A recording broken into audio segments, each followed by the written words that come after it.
ایمان کو مضبوط کرنا 80۔ میں نے کچھ عرصہ پہلے ایک خبر پڑھی تھی جس پر مختصرہ گفتگو کرنا چاہتا تھا۔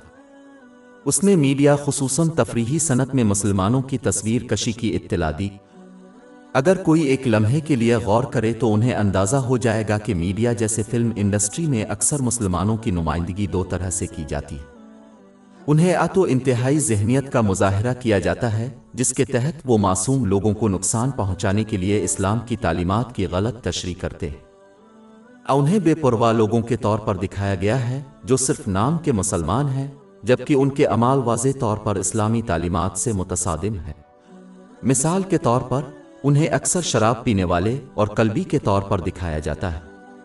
یہ بہت کم دیکھنے میں آتا ہے کہ مسلمانوں کو صحیح طریقے سے پیش کیا گیا ہو، جیسا کہ ایک متوازن صحیح رہنمائی والا مسلمان جو اپنے فرائض کو پورا کرتا ہے اور اپنے عقیدے پر سمجھوتا کیے بغیر مادی دنیا میں حصہ لیتا ہے۔ مسلمانوں کی اس غلط تصویر کشی سے مسلمانوں کو یہ یقین کرنے میں بے وقوف نہیں بننا چاہیے کہ اسلامی قوم کی اکثریت ان دو انتہائی اقسام میں فٹ ہے۔ در حقیقت اکثریت متوازن مسلمان ہے اور جو انتہا پسند ذہنیت کے مالک ہیں وہ اقلیت ہے۔ ایک مسلمان جو اس کا مشاہدہ کرتا ہے اس لیے اسے اپنی حیا کو ترک نہیں کرنا چاہیے اور اپنے ایمان پر سمجھوتا نہیں کرنا چاہیے کہ باقی سب ایسا ہی کر رہے، اس لیے ان کے لیے بھی ایسا کرنا قابل قبول ہے۔ بدقسمتی سے یہ غلط عقیدہ پہلے ہی بہت سے مسلمانوں کو متاثر کر چکا ہے جو اس ناقص عذر کو کبیرہ گناہوں جیسے غیبت میں حصہ لینے کے لیے استعمال کرتے ہیں۔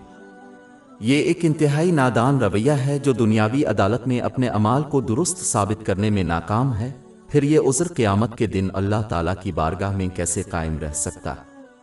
لہٰذا ایک مسلمان کو چاہیے کہ وہ بے وقوف نہ بنے اور اللہ تعالیٰ کی اطاعت پر ثابت قدم رہے، اس کے احکام کو بجا لاتے ہوئے، اس کی ممانعتوں سے اجتناب کرتے ہوئے اور تقدیر کا مقابلہ نبی کریم صلی اللہ علیہ وسلم کی روایات کے مطابق صبر کے ساتھ کرے۔ اسے اور اس طرز عمل کی پیروی نہ کریں جو تفریحی صنعت انہیں دکھاتی ہے۔ اگر کوئی مسلمان گمراہی کا انتخاب کرے تو اسے یقین جاننا چاہیے کہ باقی سب کو بھی گمراہ قرار دینے سے وہ اللہ تعالیٰ کے عذاب سے نہیں بچ سکے گا، اور اگر وہ صحیح ہدایت پر ثابت قدم رہیں تو دوسروں کی گمراہی انہیں نہ دنیا میں نقصان پہنچا سکتی ہے اور نہ آخرت میں۔ باب 5 الماد آیت 105۔ اے وہ لوگو جو ایمان لائے ہو، تم پر تمہاری ہی ذمہ داری ہے۔ جو لوگ گمراہ ہو گئے ہیں وہ تمہیں کوئی نقصان نہیں پہنچائیں گے جبکہ تم ہدایت پا چکے ہو۔